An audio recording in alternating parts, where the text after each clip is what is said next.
वो अभी आपको मैं नंबर दूंगा, वो कम हुआ है इस पीरियड में जो खासकर ये हम गुजर रहे हैं। अगर ये पैसे वापस आ जाते तो आपके रिजर्व लेवल मच बेटर होते आज। तो इस हवाले से मैं समझता हूँ कि आईसीबीसी ने भी हमारी तमाम फॉर्मेलिटीज पूरी हो चुकी है as of last night. 1.3 billion हमने उनको पिछले चंद महीनों में वापस किया है, 500, 500, 300 वो इसको वापस पाकिस्तान को दे रहे हैं। ये फैसिलिटी रिन्यू उन्होंने रोल ओवर कर दी है। ये 500 मिलियन अगले एक अपना वर्किंग डेज में हो सकते हैं, आज ही आ जाए, मंडे आ जाए, Tuesday, but it has been triggered. हमने सारी डॉक्यूमेंट मिनिस्ट्री ऑफ फाइनेंस से पूरी की है और उसके करीबन 10 दिन के अंदर अनदर 500, क्योंकि ये हमने पे भी तीन हिस्सों में किया है, 500, 500, 300 वापस भी वो इसी तरह करेंगे। लेकिन डॉक्यूमेंटेशन सारी की सारी 1.3 बिलियन की आईसीबीसी की हमारी अल्हम्दुलिल्लाह हो चुकी है। इसी तरह आपने एनर्जी सेक्टर में मैं आपको रिमाइंड कराऊंगा एनर्जी सेक्टर को। तो जो हमने 503 बिलियन का सर्कुलर डेट टेक ओवर किया था 2013 में, हमने जाते हुए उसको 1148 अरब पे छोड़ा। यानी 5 साल में जो इजाफा हुआ एनर्जी सर्कुलर डेट में वो 645 अरब। जो खान साहब की हुकूमत में जो नंबर्स हैं वो भी मैं आपसे शेयर कर लेता हूं। वो इन्होंने 1148 से पकड़ा और 2467 2467 बिलियन रुपीस पे छोड़ा, जिसका मतलब है कि हमारा 645 अरब का जो डेट इंक्रीज है सर्कुलर डेट, इन्होंने 1319 अरब की डेट इंक्रीज की है अपने 4 साल में, यानी डबल है पर 4 साल में। तो ये भी उनकी एक मिसमैनेजमेंट है। अब गैस देख लें, वहां की जो हालत है, वहां भी करीबन 1700 अरब के सर्कुलर डेट है और 315 अरब की फ्लो थी कि उसमें हर साल ऐड होता जाना था। वो आपको पता है कि हमने जो रिफॉर्म्स तय किए हैं उसकी वजह से उसको जीरो कर दिया गया है और वो अब दोबारा ऐड नहीं होगा। जो सर्कुलर डेट है उसको हम देख भी रहे हैं और इंशाल्लाह उसके ऊपर हम अमल भी कर रहे हैं। जो पब्लिक डेट लाइबिलिटीज मैं समझता हूँ वो बहुत ही खतरनाक सूरत हाल उसकी हुई है इस पीरियड में। अगर आप देखें कि जो पब्लिक डेट लाइबिलिटी जो थी, जिसका ये हर जगह पे जाकर जिक्र करते थे कि हम डेट ट्रैप कंट्री हैं और मैं 10,000 अरब अगर हुकूमत मुझे मिलेगी तो मैं कम करूंगा, फिर जब हम ये इलेक्ट हो गए तो फिर भी वही था 30,000 अरब डेट ट्रैप में है। वो ये 54,000 बिलियन पे छोड़ के गए, यानी 30,000 के पब्लिक डेट एंड लाइबिलिटीज को ये 54,000 बिलियन पे छोड़ के गए हैं और ये 79% इजाफा करके गए। ये एक तरफ 1947 से लेके 2018 तक का डेट और उसमें 79% इजाफा 4 साल में इस मुल्क में डेट का हुआ है। और वो इंक्रीज इन डेट और फिर miss handling of policy rate जो कि 6.5% में मुस्लिम लीग नून ने छोड़ा था, वो इनके जमाने में कहां से चला गया। अब वो तो उसकी ऑफ शूट है जो कुछ हो रहा है और उसको तो एक दिन एक महीने में तो ये एक साल में तो नहीं, ये टाइम लेता है ये सारी चीजें ठीक होने में। उसकी वजह से जो 1750 अरब में डेट सर्विसिंग होती थी वो 5,000 अरब से क्रॉस कर चुकी है सालाना। तो ये हमारी ब्लीडिंग है और मिसमैनेजमेंट इसका मेन इसकी वजह है। इसी तरह अगर प्योर पब्लिक डेट अगर मैं लाइबिलिटीज निकाल दूं तो इन्होंने 25 जो है ट्रिलियन या 25,000 अरब पे इन्होंने टेक ओवर किया था लाइबिलिटीज को निकाल के, जो कि पब्लिक डेट स्टेट ने पे कर रहा है। लाइबिलिटीज है वो जो भी इदारे हैं वो भी उसकी एडिड है, वो उन्होंने रुपए देने हैं तो उसका होगा, लेकिन उसका फॉरेन एक्सचेंज कवर का मसला ऑब्वियसली होता है। वो इन्होंने 49,000 बिलियन पे छोड़ के गए, 25,000 लिया, आए थे 10,000 कम करने के लिए और इसमें ये जो इजाफा ये करके गए हैं ये करीबन 24,000 अरब का इसमें इजाफा किया। और ये फिगर आपका जून 22 का है, ऑफिशियल फिगर है, आप चेक कर सकते हैं। तो डेट टू जीडीपी जो कि मेन है, जो दुनिया देखती है परसेंटेज डेट टू जीडीपी, तो पब्लिक डेट की जो 63.7% पीएमएलएन ने छोड़ी थी पब्लिक डेट टू जीडीपी, वो खान साहब 73.5% पे छोड़ के गए और इस वक्त जो है वो 69.7% है। थोड़ी सी उसमें करीबन 3 आप कह लें कि 8% की इंप्रूवमेंट है एज ऑफ टुडे। तो ये आपका जो है वो इनका ये डेट प्रोफाइल है। आप ऑब्वियसली इनकी जो है एक्सटर्नल लाइबिलिटीज वो और ज्यादा खौफनाक है कि external liability debt and liability जो हैं वो जून 2018 में 95 बिलियन डॉलर थी, जून 2018। वो जून 22 में वो 130 बिलियन डॉलर। और इसमें $35 बिलियन का इजाफा हुआ। और जो मैंने आपको एक्सप्लेन किया है कि हम जो एक्सटर्नल डेट की पेमेंट्स कर रहे हैं और वापस नहीं आ रहे, अभी मसला अगर 1.3 बिलियन आईसीबीसी आएगा तो फिर डेट में वो चला जाएगा, लेकिन एज ऑफ टुडे हमारा 130 बिलियन जो डॉलर है वो 126 बिलियन डॉलर डेट रह गए ना। ये कभी नहीं हुआ।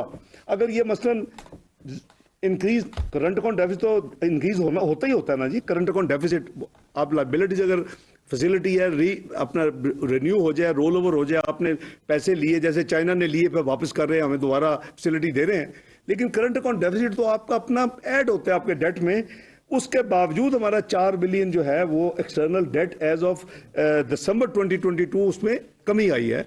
वो वजह सिर्फ वो है कि वो जो बैंकों के हमने जो पैसे दिए और वापस अभी तक नहीं आए, अगर ये ना होता तो आपके जो रिजर्व हैं इस वक्त 7.8% बिलियन पे होते, और आप कमर्शियल बैंक्स डाल लेते तो करीबन को 13-13.5 बिलियन डॉलर के करीब होते।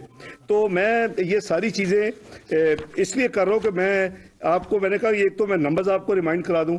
दूसरा मुझे ये भी है कि मैंने जो कल की जो देखी हैं खबरें और उसमें रुपए की डिवैल्यूएशन की बातें हुई हैं, उसमें पॉलिसी रेट की बातें हुई हैं, जो इन्होंने भी ट्वीट की स्लॉटर हो गया, ये हो गया, वो हो गया। और भाई किसने इस मुल्क में मॉनेटरी पॉलिसी को सेपरेट किया? किसने लॉ में चेंजेस किए हैं? किसने इस मुल्क में अदारों में तब्दीलियां करके तो एक नया सिस्टम बनाया?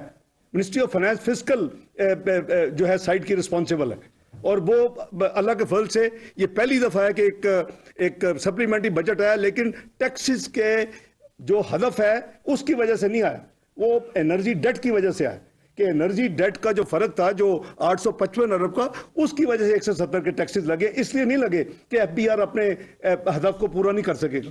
तो बात यह है जी कि अगर ये रुपया जो नॉर्मल प्रोसेस में है वो चल रहा है, और पॉलिसी रेट भी है, एक इंडिपेंडेंट वहाँ एक बोर्ड बैठा हुआ है, और टू बी फेयर कि अगर 19% आपकी कोर इन्फ्लेशन है जो कि है, तो वो 20% उन्होंने किया है, तो ये हमारे सामने है। लेकिन बहुत ममालिक है जो नहीं करते। लेकिन क्या ये कोई मिनिस्ट्री ऑफ फाइनेंस या इकोनॉमिक टीम उसमें वो तो इंडिपेंडेंट है, वो तो अपने कानून अपना खान साहब के जमाने में तब्दील हो चुका है। सो जो तब्दील हो चुका है, आपने ऑटोनॉमी दी है और रियल टर्म में दी है, तो फिर ऑपरेट हो रही है, उसको आप रिस्पेक्ट करें। फिर इस तरह की ट्वीट्स मत करें। आपने खुद ही जो कुछ किया है उसका फिर उसके आउटकम भी आपके सामने है। तो मैं समझता हूं कि उनको जिम्मेदारी का उनको एहसास होना चाहिए कि जब वो इस तरह की जो ट्वीट्स करते हैं या बयान देते हैं, ये मुल्क को नुकसान हो रहा होता है। ये मुझे नहीं हो रहा, या किसी और पॉलिटिकल पार्टी को नहीं होना, ये पीएमएलएन को नहीं होना, ये मुल्क को। अब खुदा के लिए मुल्क का तो आप अपना ख्याल रखें। उधर आईएमएफ का रिव्यू फाइनल स्टेजेस में है, उधर आप इस तरह के बयान दे रहे हैं, इस किस्म की ट्वीट्स कर रहे हैं। आप क्या चाहते हैं? चाहते तो वही है वैसे जो उनके फाइनेंस मिनिस्टर फॉर्मर ने फोन करके कहा कि भी इसको ना होने दो, ये लेटर ना करना, कॉपरेट ना करना। तो असल में तो उनका हदफ वो है। तो मैं समझता हूं कि जी ये जो हमारी बातचीत है, सिर्फ मैं क्लैरिफाई करना चाहता था कि ये नंबर्स आपके सामने हैं, और हमने तो कोई मार्केट में कोई डॉलर नहीं फेंके। इस मुल्क में बात होती रही कि जी $2 बिलियन इसहाक डार 2013 से 17 मार्केट में फेंकता रहा, उसको 104 पे रखने पे। ओ भाई, अगर आप 42 महीने में $2 बिलियन पर मंथ आपने नहीं फेंका, तो फिर तो आपका $84 बिलियन के रिजर्व में इजाफा होना चाहिए था। अगर 2 बिलियन हमारा खर्च नहीं हुआ, आप कहते हैं हमने नहीं किया, हाँ आपने जरूर खर्च किए। आपने जो डेट का जो बेड़ा गर्क किया, आपने जरूर उसको किया। अगर उसको देखा जाए तो उसमें जरूर निकलेंगे। वो स्टेट बैंक इंडिपेंडेंट है, और अल्हम्दुलिल्लाह अभी तो आपको भी पता है, हमें भी पता है कि जो हमारी तो सवाल ही पैदा नहीं होता कि हमको इंटरवेंशन कर रही हैं, उसकी हमारी को कैपेसिटी हो, जितने हम रिजर्व नीचे जा चुके हैं।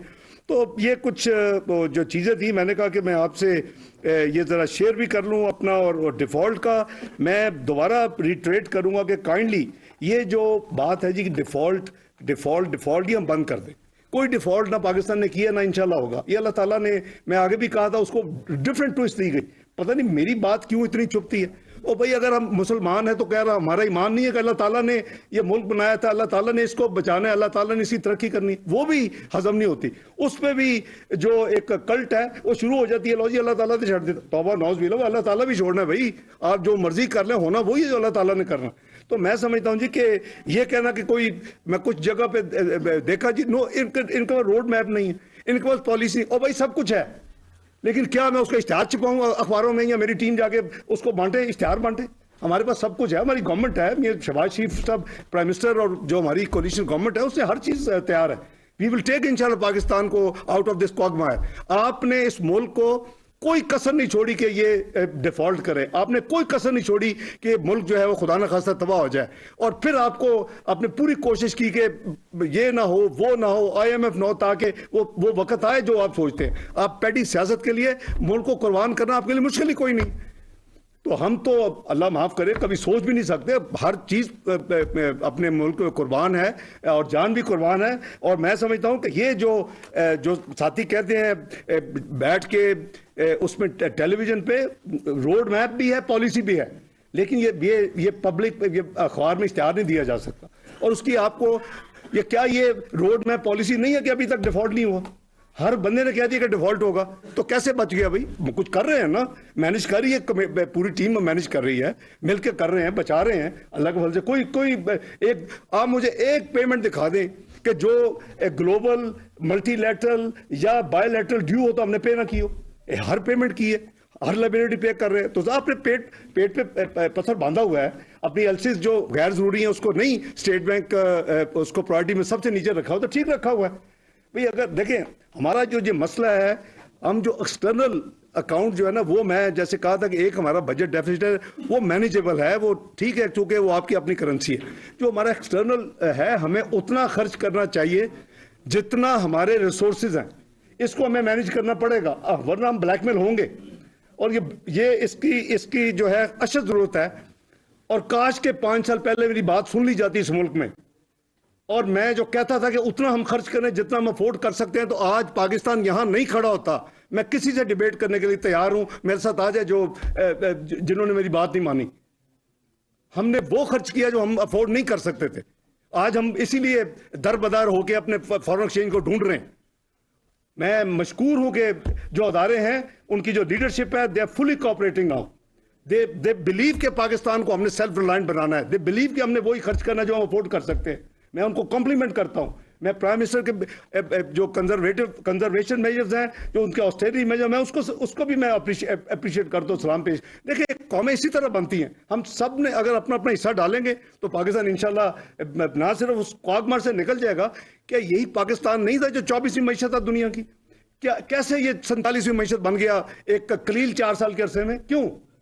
उसकी वजूहात हैं, और उसको हमने अपना इंट्रोस्पेक्शन करना है, अपना हमने उसको तजिया करना है, और फिर हमें चाहिए कि हम आइंदा के लिए अपने आप को ठीक रास्ते पे लगा दें बहसियत कौम। ये हुकूमत आनी जानी है, ये आज हम हैं, कल कोई और था, कल कोई और होगा। इसमें कोई ऐसी किसी की परपेचुअल कोई नहीं है, ये कोई मनार्की नहीं है। लेकिन ये जरूर होना चाहिए कि जो मर्जी आए, मैं कोई आवाज में तो नहीं ये कहता था कि चार्टर ऑफ इकोनॉमी होनी चाहिए। अगर हुई होती, मेरी बात मानते 2013 में, 14 में, 15 में, 16 में, 17 में, तो कम से कम आवाम आपको पकड़ती कि आपने ये साइन किया था, आप क्यों इसको कर रहे हैं, डिरेल कर रहे हैं, ये इसको फ्लाउट कर रहे हैं। नहीं किया, अब इनको याद आ जाती है चार्टर ऑफ इकोनॉमी की। उस वक्त किसी को कान पे जूं तक नहीं रेंगती थी। तो बात यह जी कि ये वो नॉन एंटिटीज हैं कि जी रिजाइन करे। भाई क्यों रिजाइन करूं मैं? कौन हो तुम? बिलियंस ऑफ रुपीज जाके जो डिफेंड दे गए थे, तुम्हें तो जेल में होना चाहिए। तो बात यह है जी कि मैं एक इबादत समझ के कर रहा हूं, मुल्क को जरूरत होगी, मैं हाजिर हूं पार्टी को, कोलिशन पार्टी को। मुझे मत बताएं टॉक शोज में बैठ के, मुझे पता है आपने क्या किया। आपने इस मुल्क का बेड़ा गर्क किया, आपको रेवेन्यू इकट्ठा नहीं हुआ, आप बीमार हो गए, आप जाके इस दूसरे शहर में मुंतकिल हो गए, अभी तुम बैठते हो आके सियासत करते हो, ऐसे थर्ड रेटेड किस्म की सियासत करते हो। मुल्क को भी नुकसान पहुंचता है, मुझे तो नहीं पहुंचता, मुझे क्या फर्क पड़ना है? मैं तो अल्लाह के फल से, मेरी तो सैलरी भी आज से 30 साल तक हमेशा चैरिटेबल कामों में जाती है, या किसी हॉस्पिटल में जाती है, या यतीम खाने में जाती। मैं अपने मुल्क के लिए कर रहा हूँ। तो मुझे अगर अपना इस पीडीएम ने, हुकूमत ने मुझे एक जिम्मेदारी दी है, मैं पूरी कोशिश कर रहा हूँ। ये अमानत है, कौम की अमानत है, पीडीएम हुकूमत की अमानत है, अल्लाह ताला ने जितना काम लेना है। लेकिन इस तरह के थर्ड रेटेड बैठ के बातें मत करें जो मुल्क को नुकसान होगा। जी कोई पॉलिसी नहीं है, कोई रोड मैप नहीं है, मुल्क डूब रहा है, इससे डिफॉल्ट हो चुका है, डिफॉल्ट हो जाना है, ये मैं समझता हूँ कि कौम के साथ और मुल्क के साथ ज्यादती है। जी बहुत शुक्रिया जनाब। ये तो अच्छा किया कि आज आपने न्यूज़ कॉन्फ्रेंस कर दी। यूजली बहुत रिपोर्टर जो हैं वो आपसे एक्सपेक्ट कर रहे थे कि आप मीडिया से इंटरेक्शन नहीं करते, आज अपने आप मीडिया के सामने आ गए। एक बात बड़े वसूख के साथ कही जा रही है कि पाकिस्तान के हालात इतने अबतर हो रहे हैं कि आप फाइनेंशियल इमरजेंसी लगाना चाहते हैं। एक पॉइंट ये क्लियर करें। दूसरा ये है डॉक्टर साहब के पिछले दिनों 2-3 दिन पहले रात एक बात आई कि एक ऐसा कमीशन बनाया जाए जो इस बात को प्रूव करे कि ये जो इस वक्त पाकिस्तान की फाइनेंशियल रूज हैं इसका जिम्मेदार आप हैं या आपके प्रेडिसेसर थे, एक बात। और उसके लिए, उस कमीशन के लिए बतौर एक तालिब इल्म के मेरी ये तजवीज़ होगी कि वो जुडिशरी से नहीं होना चाहिए, बिकॉज जुडिशरी तो एक आदमी को लुक आफ्टर कर दिया आजकल। ये एक पार्लियामेंट्री कोई कमीशन हो जो इस बात को डिटरमिन करे, क्योंकि अभी आपने जो कुछ कहा है ये तो उनके डफेर में जाएगा, उनको ये बात ना उन्होंने माननी है, समझनी है। तो लिहाजा आप इस तरह की एक प्रपोजल है, इसके ऊपर आपका क्या रिएक्शन होगा कि एक पार्लियामेंट्री कमीशन बनाया गया है जो डिटरमिन करे कि इन माशी खराबियों की जिम्मेदारी आप पर है या आपसे पहलों पर है। और एक आखिरी छोटी सी बात कि ये जो मुश्किलात चल रही है पाकिस्तान की और आम आदमी की, गरीब आदमी की, इसकी डेडलाइन कब क्या है, कब तक ये इनको कोई राहत मिल सकेगी? शुक्रिया जनाब। आपने अपना साले साहब 3 सवाल किए हैं। अब कोई एज ऑफ नाउ कोई फाइनेंशियल इमरजेंसी की जरूरत नहीं है, ना ही कोई प्लान है, ना ही अंडर कंसिडरेशन। नंबर 1 ये मैं आपको बड़ी जिम्मेदारी से शेयर कर रहा हूँ कि कोई ऐसी बात नहीं है। नंबर 2 जो आपने कमीशन की बात की, फाइनेंशियल रूल्स की बात की, मैं 100% सपोर्ट करता हूँ, लेकिन पार्लियामेंटेरियन का ना बनाए। वो हम एक ही फैमिली हैं सारे पार्लियामेंटेरियन। बेहतर है कि इंडिपेंडेंट एक्सपर्ट्स का बने, जो प्रेफरेबली जिनकी क्रेडिबिलिटी हो, जो अपना ए पॉलिटिकल हो, और ज़रूर बनना चाहिए। और उसका टीओआर सबसे पहला ये होना चाहिए कि 24th इकोनॉमी से 47th क्यों बनी, उसके रीजंस, और उसका ताकि हम सबक सीखें। जब मैं ये नहीं कह रहा कि खुदा ना खास्ता कोई आप किसी को फांसी लगा दें, लेकिन उसका हम सबक सीखें ना। ये तो एक हकीकत है कि मैंने तो नहीं रेटिंग की ना, मैंने तो 24 जो रेटिंग पाकिस्तान की थी मैंने तो नहीं की, प्राइस वाटर्स कूपर्स ने की थी, या 47 की तो ग्लोबल अदारे ने की है पिछले साल। तो ये बनना चाहिए। और जो हमारी कमजोरियां हैं इस तरह के जो हमारे, उसको जरूर देखना चाहिए, उसके ऊपर फिर हमें सबक सीखना चाहिए। ये नहीं कि फिर वो किताब की या रिपोर्ट की सूरत में कभी बाहर ही ना आए, हमूदुर रहमान कमीशन की रिपोर्ट हो या एबटाबाद की हो या इस तरह को, उसको फिर कौम को देना चाहिए और कौम को पता। मैं बिल्कुल, जहां तक मुश्किलात है, देखें हमारी पूरी कोशिश 2013 में इसी किस्म के सवाल थे, जब आप हम सब इकट्ठे बैठते थे कि यह कब होगा, मैक्रो इकोनॉमिक स्टेबल कंट्री है, 7 महीने में डिफॉल्ट है, डॉक्टर साहब 200 कितों निकलोगे, यही थे ना जी उस वक्त। तो मैं देखें, मैं अपने आप को, तो मैं एक बड़ा हम्बल और बहुत आजिज़ सा इंसान हूं। मैं समझता हूं कि हमने पूरी कोशिश करनी है, जो अल्लाह ने कोई इल्म दिया है, सोच दिया है, कोई तजर्बा दिया है 30 साल में, उसको पूरा तरह का, बाकी रिजल्ट्स साले सब अल्लाह ताला देते हैं। और वो मुल्क जिसको कोई सोच भी नहीं सकता था, वो 3 साल में उसकी सारी दुनिया तारीफें कर रही थी, रेटिंग्स एजेंसी तारीफें कर रही थी, तमाम world bank, IMF, Asian development bank, आप यू नेम इट, IFC, सब उसके सरबराह आपके मुल्क में आ रहे थे। इसी कैपिटल में सरीना और मैरियट में बैठ के आपकी तारीफें करें। तो अल्लाह तो अब भी हमें मुकम्मल यकीन, ईमान के साथ कोशिश करनी, वो हो रही है। वो मैं अपनी टीम का बेहद मशकूर हूं कि ये बेचारे ना हफ्ता देखते हैं, ना इतवार देखते हैं, ना रात देखते हैं, ना दिन देखते हैं। तो वो हम लगे हुए हैं, और आपकी दुआएं और कौम की दुआएं, इंशाल्लाह हम निकल जाएंगे, मेरा यकीन है। और मैं तो यहाँ तक कॉन्फिडेंट हूँ कि ये 30 जून तक हम इंशाल्लाह इस स्टेट बैंक के रिजर्व जो है $10 बिलियन से ऊपर ले जाएंगे, और नेशनल रिजर्व 16 बिलियन के करीब इंशाल्लाह अल्लाह ने चाहा चले जाएंगे। सर क्वेश्चन ये है, इस वक्त पूरी कौम की जो नजर है वो IMF के प्रोग्राम के ऊपर है कि आपके जो सारी जो प्रायर एक्शन थे अगर वो कंप्लीट हो गए, और ये भी बता दें कि वो हो गए या नहीं हुए, उसका क्या स्टेटस है, और कब तक आप स्टाफ लेवल एग्रीमेंट एक्सपेक्ट कर रहे हैं, और बोर्ड की अप्रूवल कब एक्सपेक्ट कर रहे हैं, सारी चीजें इसके साथ इस वक्त जो चीजें मेरे पास में क्या नहीं से वो बता देता हूँ, जो बाकी है वो आपके उनसे भी दोस्ती, उनसे पूछ लें तो हमने जितने प्रायर एक्शंस करने थे जी सो फार अल्हम्दुलिल्लाह हमने पूरे कर दिए। एक नया प्रायर एक्शन इस कम्युनिकेशंस में अरप्ट हुआ था, क्योंकि हमारी माशाल्लाह 4 वर्जन्स हम एक्सचेंज कर चुके हैं आहिस्ता आहिस्ता। ये भी हिस्टोरिक है, तारीख लिखी बन रही है। तो वो भी हमने ईसीसी परसों करके उसको भी कर दिया। और वो जो नेक्स्ट ईयर का जो सरचार्ज वगैरह था ना जी, तो वो भी इंशाल्लाह by circulation within 24 hours मैं एक्सपेक्ट कर रहा हूँ कि कैबिनेट कर देगी। तो हम कोशिश कर रहे हैं जी कि हमारी उससे कोई डिले ना हो। अब मेरे पास नंबर्स नहीं है, जो भी है वो तो छप चुके हैं अखबार में है जी, है जी लिखा हुआ है यार, ये कैसे हो सकता है कि नहीं होगा। अच्छा चले मैं आपको अभी मंगवा देता हूँ जी, मैं मंगवा देता हूँ आपको। अच्छा डॉक्टर साहब आपसे क्वेश्चन ये है, डॉक्टर साहब मेरा ताल्लुक खैबर टीवी से है। डॉक्टर साहब मेरा ताल्लुक डॉक्टर साहब सर ये क्वेश्चन आप लीजिएगा। मैं ये कंडक्ट कर रहे हैं यार, मैं आपकी मेहरबानी भैया। सर ये फिर एक ही तरफ सारे क्वेश्चन जा रहे हैं। इधर भी आओ जी जी जी जी। जब आप तशरीफ लाए पाकिस्तान तो उस दिन डॉलर 20 रुपए नीचे आया ना, आपने कहा कि अभी तो मैंने डंडा नहीं घुमाया, लेकिन कल आपने देखा है कि डॉलर तकरीबन 15 से 18 रुपए अचानक से इंक्रीज कर गया। उस वक्त आप एज अ फाइनेंस मिनिस्टर और स्टेट बैंक की रेट कहाँ की कुछ नजर नहीं आया। सेकंड सर ये भी बता दीजिए कि डॉलर की जो स्मगलिंग हो रही है इसको कंट्रोल करने के लिए, रोकने के लिए आप कोई एजेंसियों के साथ मुशावरत कर रहे हैं, कोई उनको खत लिख रहे हैं कि इसको फौरी तौर पे कंट्रोल। जी भाई, ये बिल्कुल आपने जो फरमाया, देखें मैंने भी आपने जो थोड़ा सा बातचीत की है उसमें मैंने क्लैरिफाई किया है कि